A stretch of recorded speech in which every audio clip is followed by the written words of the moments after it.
Okay, you may have wondered where we were. We're here because it's Wednesday. Hawaii, the state of clean energy on Wednesday. I'm Jay Fidel. My co-host is Ray Starline, the handsome guy on the left over there. See, wave, Ray. That's Ray Starline. Back there in the gallery is Sharon Moriwaki, another co-host. She's here, I guess, principally for moral support right now today. But we can hear from her. We will hear from her. Okay, and to Ray's right is Henry Curtis of Life of the Land and Leilani Media, both. Okay? Leilani Media. Henry was our guest some time ago in our earliest studio. It's nice to see you back, Henry. Thank you. Nice to have you here. And Warren Bollmeier, the Hawaii Renewable Energy Alliance. Correct. Okay, an old friend, been at this table, three times. At least. I only remember one, but anyway. Well, memory's the first thing to go, Warren.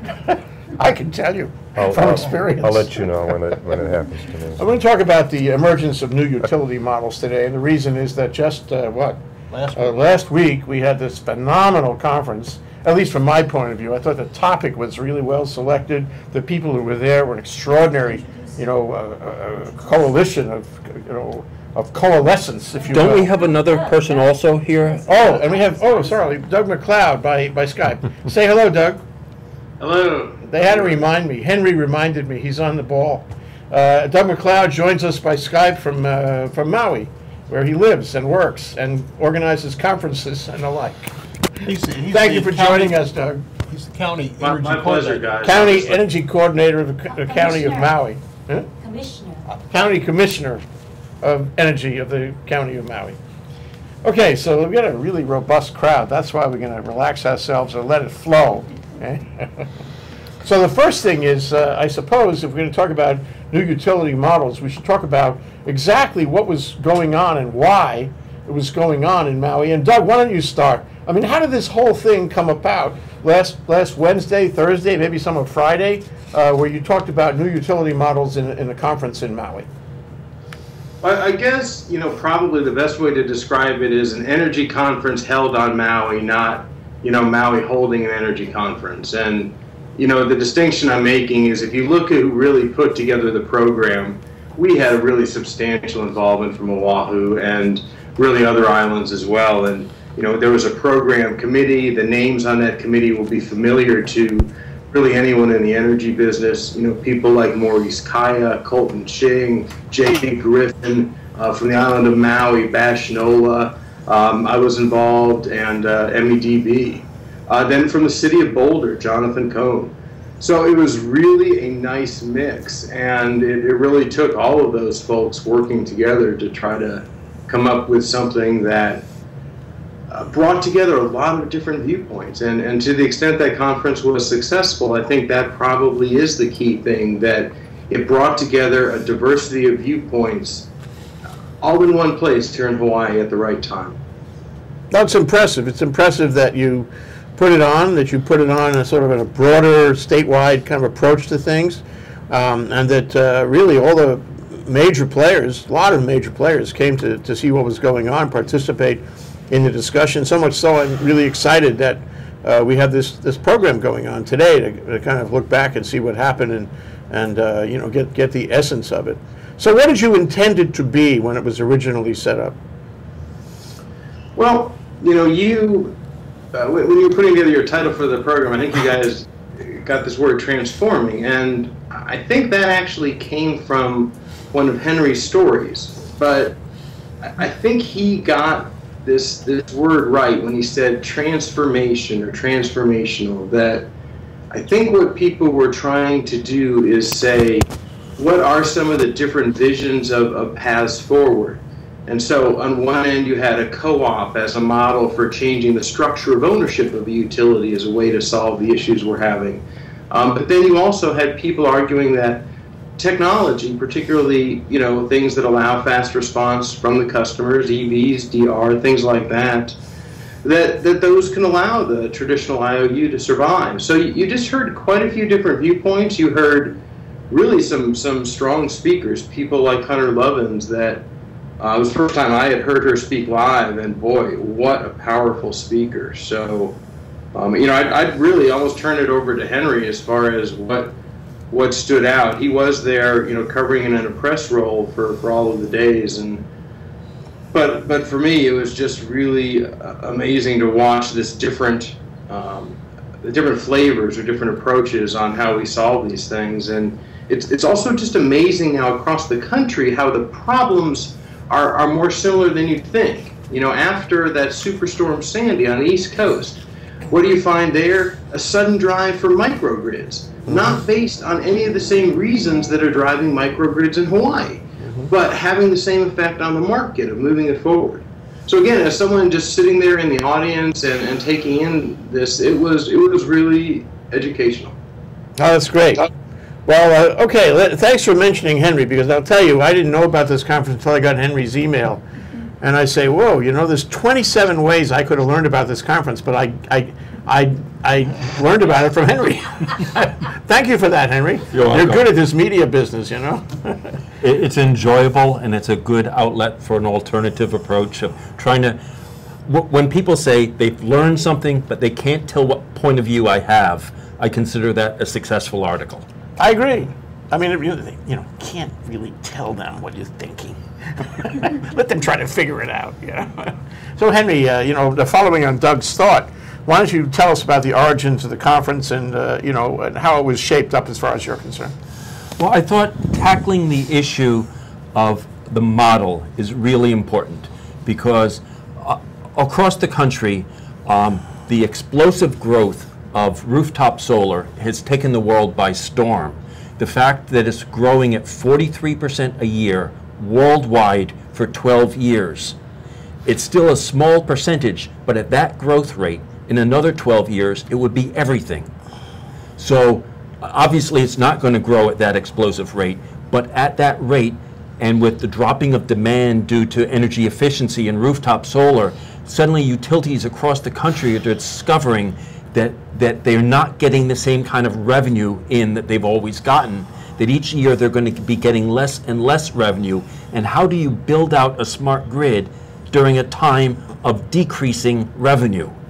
And so you need an alternative business model. And there are a number of different models being put out. And the conference was able to bring in a number of different people from Colorado, where they're taking over their utility, to KIUC with the co-op, to having the president of HECO and the CEO of HEI both at this conference. I've never seen such powerful people come out into the community because a lot of different people wanted to know how you shape the future. I wanted to ask you about that, really. I mean, to me, that's an abiding question. I wish I'd gone there because I would have looked to see the answer to this question. And that is, how did HECO feel about the conference in general? I mean, this is, in another look at it, this is pretty threatening, Your model has to be changed. What do you got to say about that sort of approach? And they came in force. They came from the CEO to the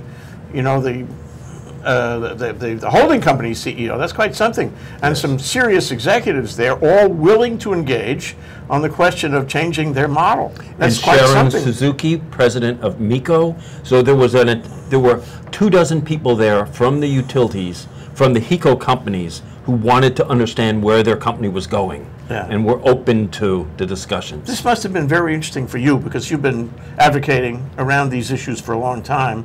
And this must have, been quite an interesting experience for you personally. It was, and the person who got the first really rousing clap from the audience was Dutch Kuiper from Parker Ranch, who was actually threatening to take a piece of Helco away from Helco. How do you do that? With a microgrid, where you carve out an area that will have wind and solar and pump storage hydro, and you can actually show where you can. The smart grid people are thinking of as a massive, large-scale thing, but it's probably going to be a spine with a whole bunch of microgrids on it. So Parker Ranch is showing one way of putting a smart grid on it, a localized smart grid, just as the military is doing here on Oahu. So I take it that this conference was, at least in substantial part, a study of microgrids, a study of reorganizing the way the utility deals with a changing customer base who are all looking at PV. And that's pretty remarkable. I mean, that's pushing the envelope, don't you think? Oh, it's one topic. The utility, honestly, you have to give them credit for the way they participated in this conference. And also, even when they were on the program committee, Colton Ching, they were willing to have voices like the City of Boulder be, out there as part of this conference as well. And again, the utility, there are plenty of things that we could all argue about, but they did participate in this in absolute good faith, as far as I can tell. And, from top to bottom, they seem to be equally thoughtful about the issues. So that's great. I was impressed. Well, why? I mean, here's a utility public company, right? A big company interested, of course, in making a buck. Why do they cooperate in a discussion like this, which could mean, to use your word, a transformation of the whole industry in Hawaii? Well, if I worked for a regulated utility and I had an opportunity to sit down here in the islands and hear from commissioners from so many different states all at once, I think I'd want that opportunity, just for that reason. They got to hear from commissioners involved with Colorado and Wisconsin and, people involved in the Colorado and the different sorts of efforts. They got to hear from co-ops. They got to hear from people that are their competition as well. And in business, I mean, you're supposed to make some effort to find out what the competition is up to, and that's part of being competitive. So again, the utility gets more than passing grades, at least as far as participating in the conference. And check back in a couple months, and we'll see if the glow has worn off. But following up on that, during Prohibition, people went out and drank anyway. Speakeasies. I've run into so many people who say, I'm going to put solar on my roof, and if the utility doesn't let me, I'm going to do it anyway. So there's a major threat that the utility is facing, and they know it. So they have to make the change. So part of this, of course, is energy efficiency, and we talked about that. We made reference to that already. That should be first. And that's, of course, nobody here will disagree with you. The watt that you never have to make or buy is the best and cheapest watt of all. That's correct. Okay. So you went over there with that specific thought in mind, didn't you, Ray? I did, yes. And it was a great conference. I felt like, given the years that I've been in the business here, I have never seen a conference that had the people that we had, the issues that we had, and the frank discussion going on, not only in the formal presentations, but during the coffee breaks, during lunch, and it just continued throughout. And I thought it was a great conference, and my hat's off to you, Doug, and all the folks that helped. And I was really wondering what Doug's thoughts were, or what the county's thoughts were, in terms of, did this accomplish what you wanted? Was there anything left over that didn't get done that we need to sort of work on for next year? Can you tell us what you felt like after it was over with as a county? Well, I can tell you that they've done a first pass through the feedback cards that we got, and based on that, there seems to be a desire that we do this event again next year. So I guess, in one sense, that's a form of success. But the other thing, of course, we're looking for, I think, as far as Maui County, is to understand, what are some ideas that we could use here. And I really walked away astonished by how fast Kauai has pushed their RPS number. We at Maui are operating about 30% renewable energy today. And that sounds great until you realize that Big Island is now at 50% or more, and Kauai is saying that by year end, they'll be at 40% or more. So it's just been astonishing how fast things have been moving, particularly on Kauai. And that really, I guess, has my attention, because I know our mayor, and I think that being number 3 among the neighbor islands of renewable energy is not going to sell well on Maui. So I think it will actually create pressure on MECO, maybe more than some of the other subsidiaries, just at least with regard to this RPS number.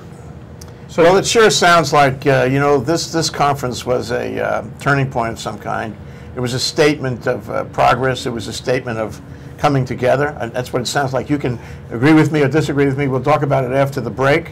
Whatever you did, actually, Doug, it achieved a kind of new look, I think, and will be discussed for some time. And Doug should get compliments, or the venue should get the compliments, because the Maui Art Center, wide open area, beautiful views, great parking, easy to get to, plenty of different places to meet and discuss outside of the formal conference, good food. It was really a very conducive place to meet. If you're trying to make me feel bad that I wasn't there, Henry, you are succeeding. You really missed a good one. You missed a good one. You'll make the next one. I will. Ray Starline here, and Henry Curtis and Warren Bollmeier, who will discuss his views in a moment after this break, and Doug McLeod joining us by Skype from Maui. This is ThinkTech Talks on Wednesday, Hawaii State of Energy, with Sharon Moriwaki out there in the gallery. Okay. We're talking about the emergence of new utility models in Hawaii. We'll be right back after this short break. Aloha, I'm Jay Fidel. This is ThinkTech Hawaii, broadcasting live from the Pioneer Plaza in downtown Honolulu. We raise public awareness about tech, energy, and globalism in Hawaii. Technology is critical to our state. A vibrant tech sector will give us new prospects in the global marketplace and will offer great careers and make our economy more resilient. Streaming live on Ustream and Spreaker, ThinkTech allows its hosts and guests invaluable opportunities to report important events and discuss important questions, and to be heard here in Hawaii and around the world. You can find links to our live streams on thinktechhawaii.com or on our mobile website, m.thinktechhawaii.com. And you can see our archive on YouTube. It's all just a click away. We want to do whatever we can to keep Hawaii relevant, connected, and thriving in the complexity of the 21st century. We hope you will help us in those efforts. Tune in today. This is ThinkTech. I'm Jay Fidel. Mahalo. Okay, we're back. We're live. We're here with ThinkTech Talks on Wednesday, Hawaii, the State of Clean Energy. And we're talking with Ray Starline, Henry Curtis, Warren Bollmeier, and by Skype from Maui, Doug McLeod, Commissioner of Energy in Maui, about the emergence of new utility models in Hawaii at this really astounding, important historical conference that just took place a few days ago in Maui. But you know, I hate to say this, Warren. I don't usually say this, but I'll say that you've been very quiet, Warren. This is not the real you, is it? Why did you go to this conference, Warren?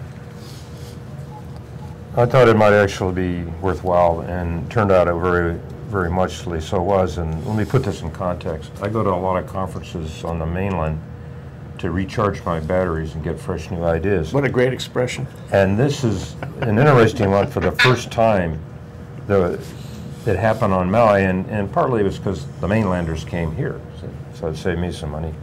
But you know, it's a combination of what we call the usual suspects, people that we've seen in the integrated resource planning process and other venues, and so that did lead to some healthy discussion. But I was a little disappointed that there weren't that many people from the community. So like in the IRP process, we have some involvement there, and I think, Doug, maybe next year you can make it possible for more people to come in, because I think that would help freshen the discussion. How many people attended the conference, Doug? You know, last number I heard was right around 260 people registered. Holy whoa, let the record reflect. We are reeling on our chairs. Yes. That is a spectacular turnout. The interesting thing is I think the Maui Art Center could hold double or triple that amount. Right. It's a huge. So next year, go for 500, Doug. And 1/3 of them were women. Interesting. Yeah. Interesting. Yeah, no, and it was nice to have a lot of people from the mainland too. I think someone already said that. You know, out of there 260 people, and I think the 70 of them were from Maui. So that gives you a feel that we also have 15 people from Japan, and that's a piece we haven't talked about, but that's an interesting wild card for what's going to happen on Maui. Yeah, well, it's, you know, just I want to get back to Warren, but just a point that this sort of puts Maui in maybe a little different place than it was. This makes Maui a venue, you know, going forward, about discussion and energy, high-level discussion of energy, and people coming from all kinds of places to come to Maui. So I think you've achieved more than just the one discussion. Maybe you redefined Maui in terms of the ongoing discussion. Yeah. Yeah, well, we do have the Asia Pacific Clean Energy Summit here. It's coming up in August. Kauai's done an energy conference or two over there. Yeah. I had one question for Doug, and I already asked him this, so he's probably thought about it since I asked it, but he didn't answer. That's a good question. When I was trying to say, well, how would I describe the overall meeting? Because of all the meetings I go to, usually I come out like with some theme. This was the theme of this conference versus another. And for a while I thought, well, is this an intervention on behalf of HECO or the utility? And that was my question. Intervention. An intervention. That's interesting. Like there's something happening here, maybe, and there needs to be some change. Was this? It seemed like all these ideas coming in to Hawaii, whether they to HECO, whether they wanted to hear them or not. It came across to me kind of like an intervention. Was it, Doug? Did you intend it that way? Did it come out that way? Was this actually, something that worked in favor of HECO? Give it a kind of new view of things, a new image. How did you intend it, and how did it come out? I think our intent was just to make sure that here in Hawaii we are getting an accurate read of what's going on in the mainland as well.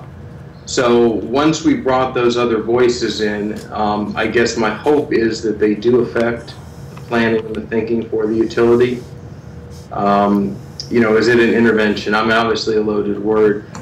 I think it is. Oh, Warren. Where it was uncomfortable for them at first because they are the status quo, and we're all saying there's a problem with the status quo.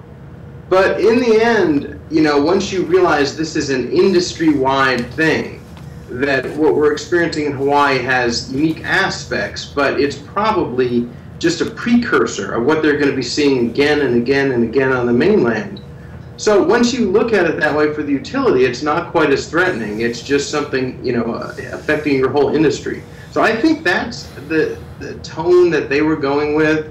What it turns into, I'm not quite sure. We're having some informal conversations, and what did we intend? Again, it's not a situation where Doug McLeod had one intent for this conference. I mean, I am one of 6 people that was putting together the program, and then MEDB had enormous involvement too. So, there was no conspiracy to make the utility, see things any particular way. It's just there is a certain reality of what's going on in this business across the country, and as long as you're willing to look at that honestly, you're going to hear the message that they heard.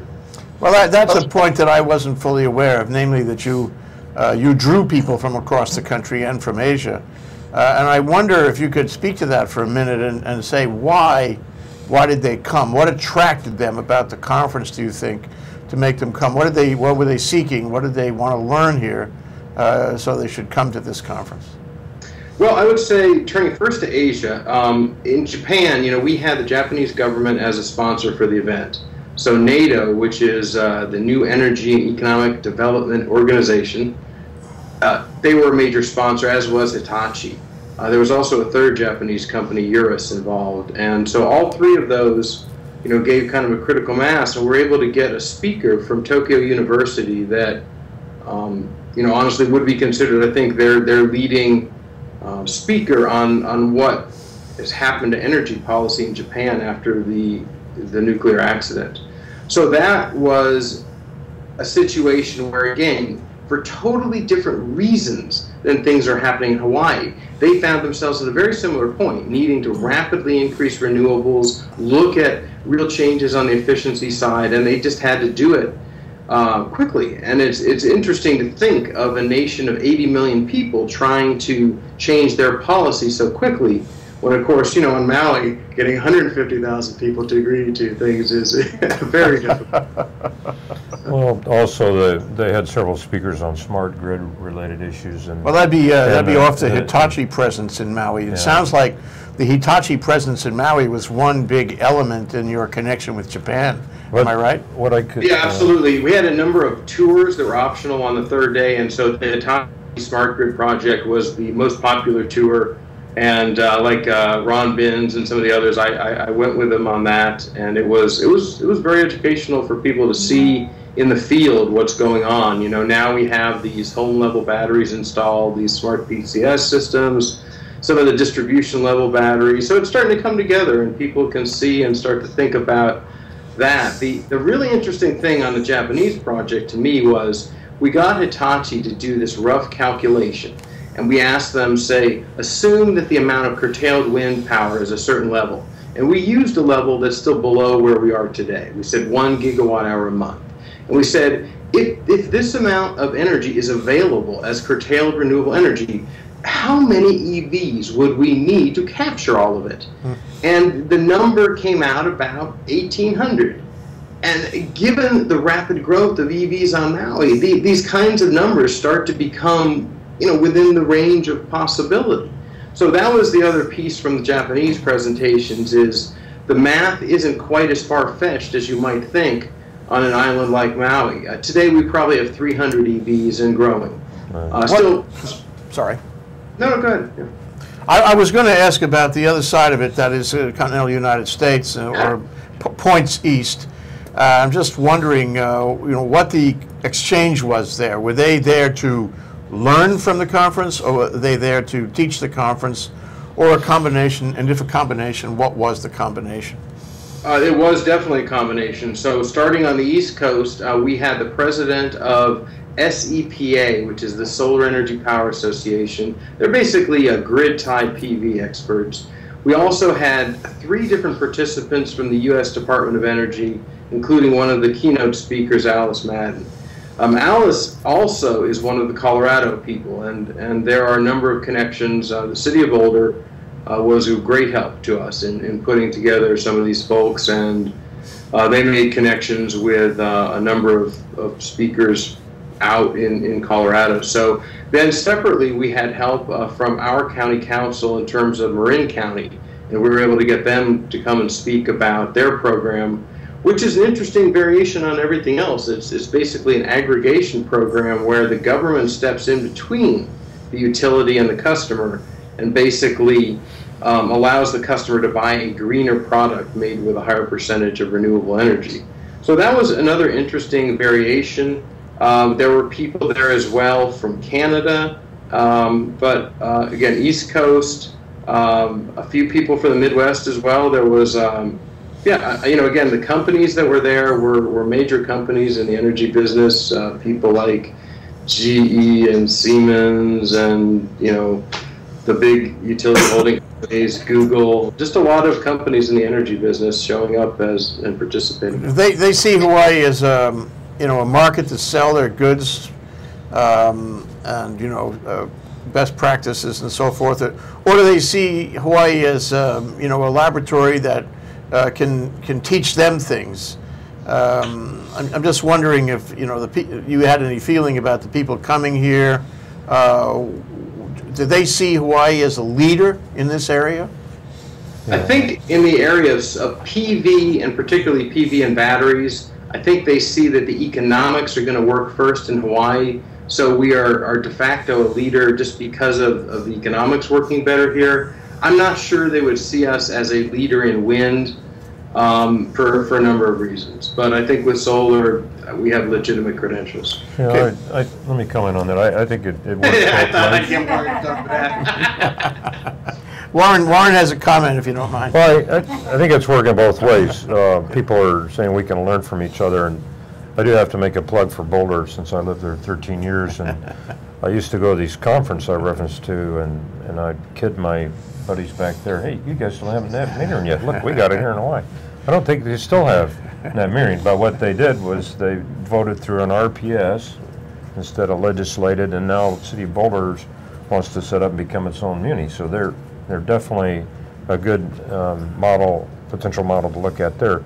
but Germany's going gangbusters with solar and batteries, and I think the message that I seem to be getting for quite some time now is there are technical solutions. Maybe we don't know all of them yet, but we're still stumbling over the implementation of policy here. Yeah. In other places, okay. Yeah. So it's like, well, this marine community energy. It's a form. It started out as green pricing. This is real green marketing. So this is probably a good example of what can be done if people can't put solar on their own roof. They can buy a product, and then so can somebody aggregate enough people? They go out and get contracts with independent power producers or whatnot, and they got that approved by the PUC, and so it can work. That is something similar but different maybe from the concept of community-based renewable systems that's in the form of a bill right now at the legislature. Well, it strikes me that, this is just another effect from this conference, is that we can see that it's not necessarily government that has to come to terms. If we're in a transformation nationwide, worldwide, then we all have to have meetings like this, like the one you set up, Doug, to come together and share our experiences, our notes, our technology, our creative ideas, because we haven't nearly finished on this. There's so many lessons to be discovered and learned. We're in a new time, I think. I think it's one of the things that shows me, anyway, that conferences of this nature make a valuable contribution to a larger process around the country.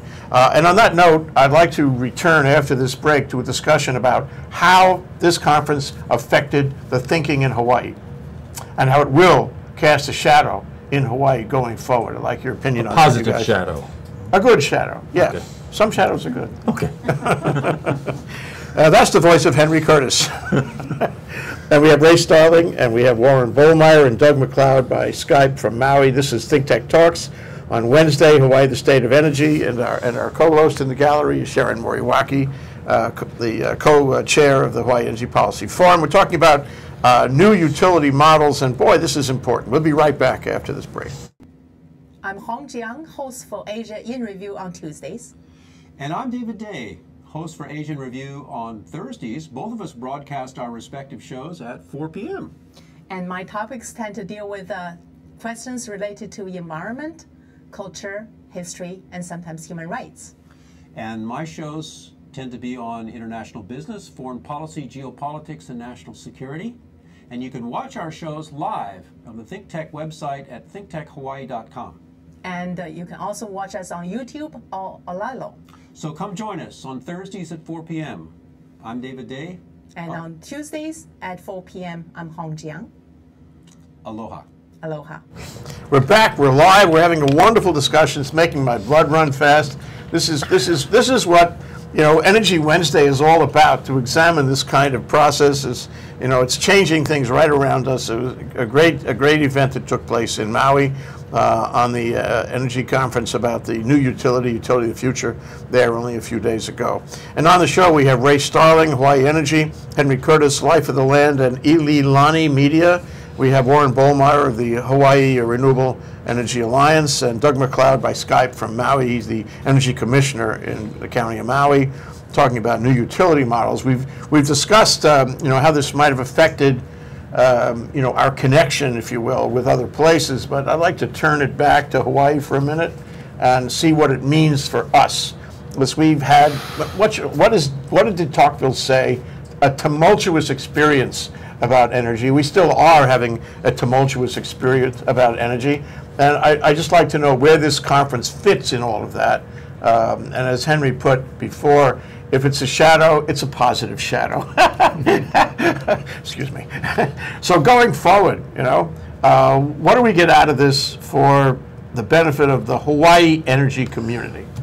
Let me point out that a lot of the speakers said all the stakeholders are at this meeting, and the community was absent.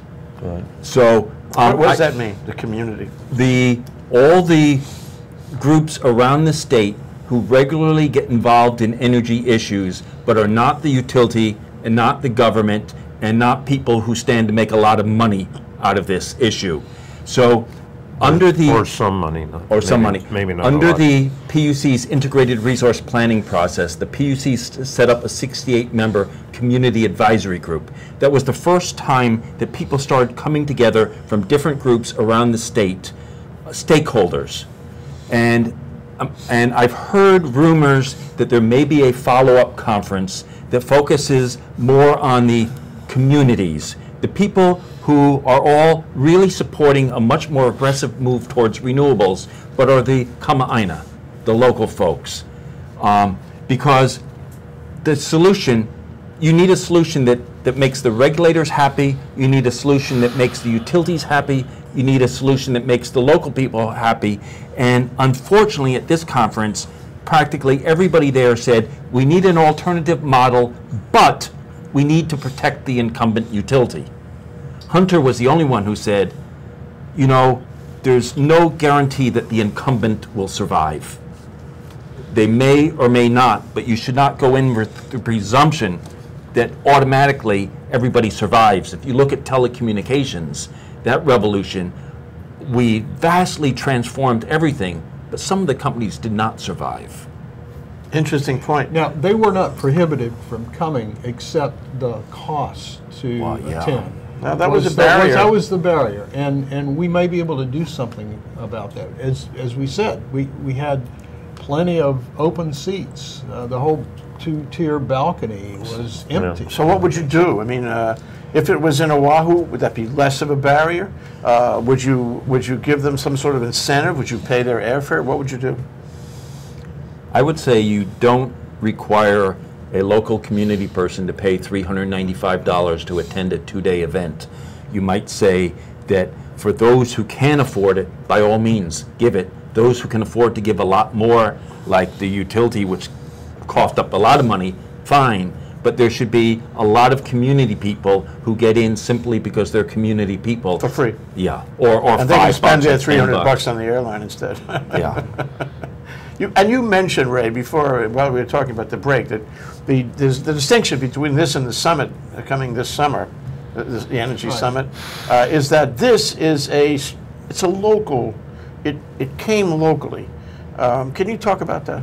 Well, it really brought together all the right players here in Hawaii, and as I said before, in 25 years of working in the industry here, I've never seen all of these people come together. And granted, some of the customers out there who foot the whole bill, actually, they're the ones that were out of this one, but we needed to have this one at least so we could get these people who they talk past each other a lot of times, but they don't talk to each other. And with the adult supervision that we had from the mainland, it kept a lot of things in line. I mean, there were times when, you know, they said, oh no, you know, this we can't do that extreme on that end. And over on the other side, occasionally they would point out that, oh, that's not fair either. And so you guys keep talking. We're getting closer and closer together. But I think the proof in the pudding, so to speak, won't be told till we look back a year from now and say, what has changed? What have we done? And that's why I really support Doug's thought that we have another conference and sort of do a checkup, see where we're at. Bring the same people in, maybe open it up to a larger customer-oriented audience. But that's where I think we need to go. It's great we had it. It was the best I've ever seen, but we should not take our blue ribbon and leave now. We need to prove ourselves that we can take what went on there and make something happen. Warren? Yeah, I'd like to jump in here a little bit. The one phrase that was bandied around a lot was the future was not what it used to be, and Who said that? Yogi Berra? well, it was on our bags that we got. You know, and then somebody said, yeah, it does sound like a Yogi Berraism. I think there's been some discussion for a long time about the so-called new business model, and a lot of people got a lot of ideas about what this is, but I think there was enough said at that meeting by utility that leads me to believe that there's a recognition that they've got to move away from the traditional utility is selling a commodity, electricity, to one of service. So the question is, well, what is the service? I think it's clear, particularly when you talk to somebody like Hunter Lovins and says, give me something I need and I want, give it to me, I'll be happy. Make me happy. If I'm not, I'll leave. And You Okay, while Warren is looking for his microphone down there somewhere, we're going to take one more break. And when we come back, I'd like to get from these guys, and this is really the payload of the program, what is the new model? What was suggested? How do you guys see the elements of the new model emerging? Ray's point is so well taken. The conversation must go on. You know, this cannot be a moment in history we all forget, which is so easy to do. that was my next point, yeah. Okay, So well, you wanna when go we to come break? back from this break, Okay. Warren, I promise you. Good. And we all join in promising you. And we want to get to maybe the bacon and eggs at some point. Bacon and too. eggs, Yeah, very right, coming right. soon. Yeah, coming Ray soon. Starline, Henry Curtis, Warren Bollmeier, and Doug McLeod from Maui by Skype here on Hawaii, the state of clean energy, talking about new utility models. Very exciting in Hawaii. We'll be right back. Aloha, I'm Nicole Horry for ThinkTech. For nearly half a century, the Hawaii Foreign Trade Zone No. 9 has brought the benefits of the Foreign Trade Zone program to Hawaii businesses and entrepreneurs. DBET, the Department of Business, Economic Development and Tourism, operates Hawaii's Foreign Trade Zone program to encourage international business and economic development. The Foreign Trade Zone's mission is to increase the amount of international trading activity in Hawaii, thereby providing employment opportunities for the residents of our island state. For more information, see ftz9.org. I'm Nicole Horry. Mahalo. Okay, we're back. We're live. We're ThinkTech Talks on Wednesday here in Hawaii, the state of clean energy, with Ray Starline, Henry Curtis, Warren Bollmeier, Doug McLeod joining us from Maui by Skype, and Sharon Moriwaki, co-chair of the Hawaii. What a crowd. Wow, I'm so excited about this program. Warren, we lost you there for a while when your microphone dropped into places unseen. Or unheard in this case, yeah. Well, I was starting to head the direction of, well, what does it mean to become a service company? And I think that's a big unanswered question right now. But the beauty of this conference, there was several ideas about how to do it.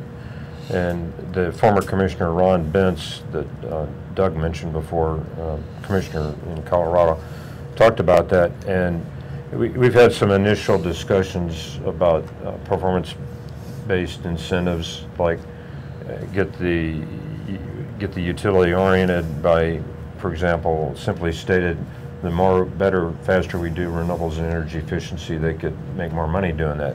But that requires a lot of This is new things. utility accounting.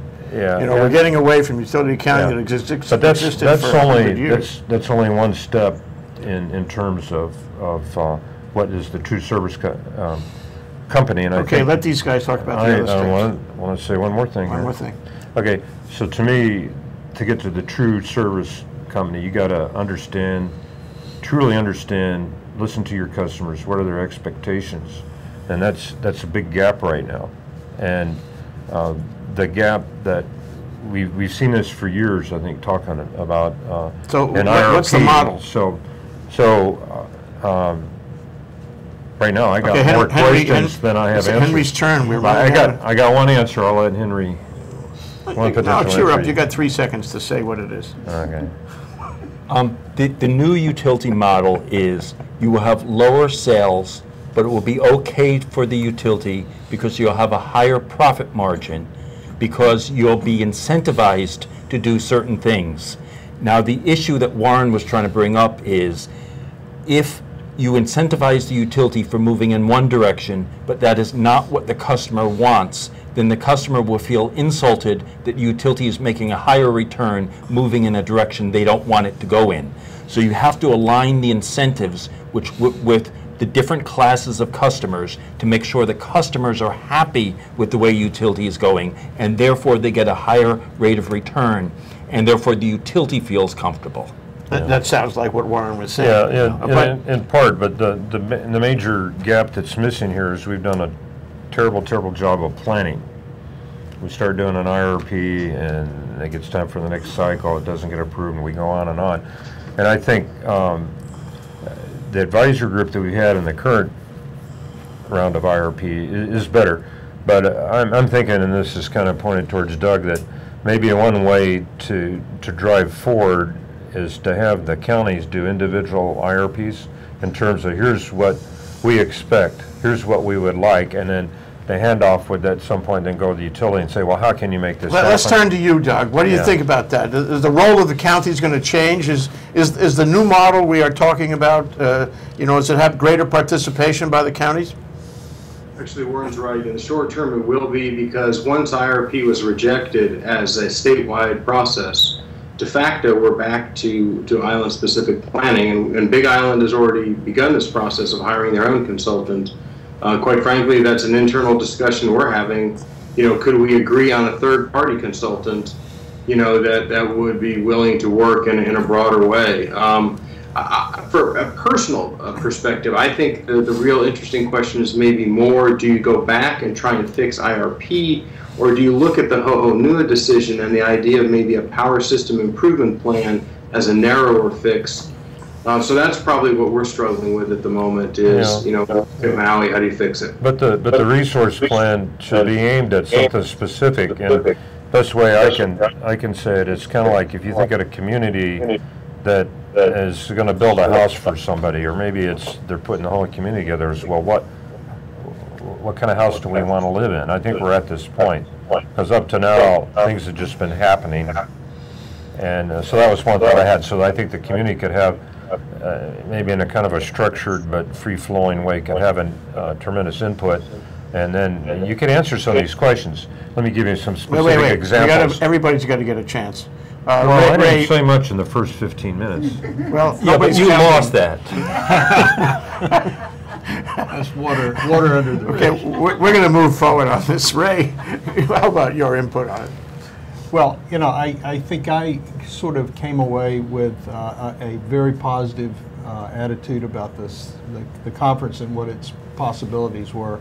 And I think if we get this right here, we will see a lot more people coming to the islands to figure out how did we do it. And I think that's the biggest plus I see, the biggest reason for the utility to be out there leading the charge on this, finding ways to make it work, trying things, letting them fail, trying new things, letting them fail. But then when we get it right, we go sell this to the rest of the world. And that is the biggest plus, I think, that we could have out of this. Well, so far we've talked about accounting and incentives and taking care of customer needs and all that. But what do you see in the model, as the new model? Any elements you want to mention? Well, I think there are going to be a lot more players that are involved. There already are. We've got to look at the regulatory structure and make sure it evolves appropriately so that it can accommodate all these players. If you set things up right, the competition will help move things along. But we've got to have everybody thinking we've got to change. We can't just sit here and wait for everything to happen. I'll ask you, but then Henry, but I'll ask you, I'm really asking all of you, how exactly do we do this? Because we could have a conversation that lasts for 20 years, as Hawaii often does in moving forward or moving to the side or not moving. We've been talking about renewables for at least 20 years. Yeah. So do we do we need legislation? How is that going to get generated? Do we need a change of the governmental agencies involved? Do we need legislation affecting the utility, affecting, what do we need? In terms of the expression of the evolution. I think the very first thing we have to do, and there's legislation moving through the legislature right now, is I think we have to properly fund the regulatory agencies.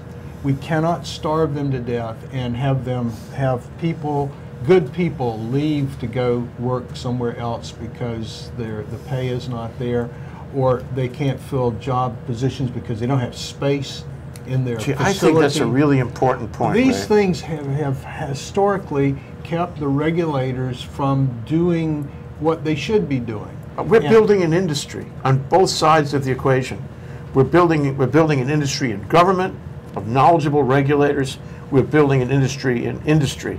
And we want a workforce. We want a managerial force that can do the job. And we're not there yet, but you know, it's out there. It's not too far away. We have two other sides of that. First, everybody has a cell phone with a battery in it. We're about to get electric cars with mobile batteries in it. We're talking about some companies are merging electricity and telecommunications. And so technology is rapidly changing.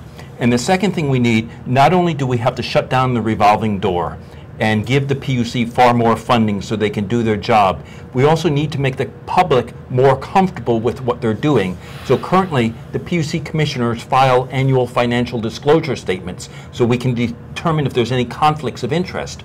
Nobody reviews them, and they're private. The public can't see them.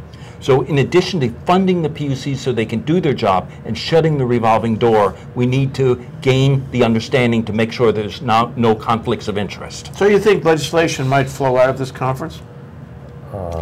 Hopefully. Eventually, yes. I Okay. think it ought For to. the conference? If we did, I if don't the know. conference is pushing us in the right direction, I think legislation will eventually Okay, be necessary. we almost out of time, and there are three One people more yet thing that we on have the- to give a chance here. So one- Warren, why don't you one more take thing a on the- very short comment, On the and then we'll regulatory- have Doug's comment. Just stop okay? talking then, okay. The regulatory process does need to change. It's too cumbersome, it's too expensive, and we can talk about some ideas at another time on how to do that. I think we can have faster conversations, and Hunter, by the way, Hunter Levens says fail, but fail fast.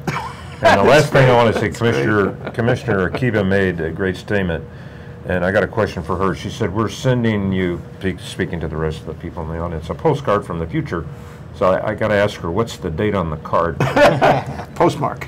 Postmark, yeah. Doug, why don't you close, and then we'll have a wrap up from Sharon.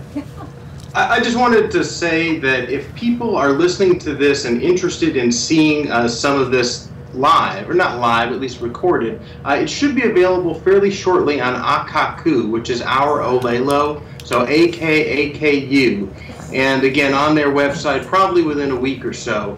And if people want to just get one panel to get a taste of it, I'd encourage them to view the last panel on the second day. That really was a highlight for a lot of people and would give you a taste of the conference. What was the subject of that panel, Doug? Well, I'd call it a wrap-up discussion about, you know, where does this go and how do you try to satisfy the customer? And there were a number of different views going on at the same time. It made it interesting to watch. Okay, and our program here today is going to be uploaded to YouTube momentarily, and you'll be able to find it on youtube.com/ThinkTechHawaii. So Sharon, why don't you turn on the stand mic and give us your wrap up here. We need to include you. I'm just so excited to see that voices that have been so disaggregated before are now coming together. I think that really what's important is that we continue the discussion. We've had the utility on one side, the community on the other, so that missing piece really is the next level that has to be done, and hopefully we can get that to be a more collaborative dialogue as we go forward for the future of Hawaii. We've always talked about leadership, and it really is the next step, is getting that strong leadership from the community, from the utility, from the organizations that are represented here today and more. So thank you all, guys. Very Thank you, good job. Sharon. And let me add that this is an election year, and we need to know the views of the candidates who are running for office on these matters so we can make intelligent choices and for the benefit of energy. Thank you so much, gentlemen. Ray Starline, Hawaii Energy, Henry Curtis, Life of the Land, and Eli Lani Media, Bollmeier, Hawaii Renewable Energy Alliance, Doug McLeod, Energy Commissioner in Maui, joining us by Skype. This is Hawaii, the state of clean energy. I really mean that now. Thank you, Jay. Thank you very much. Aloha, everyone. Aloha.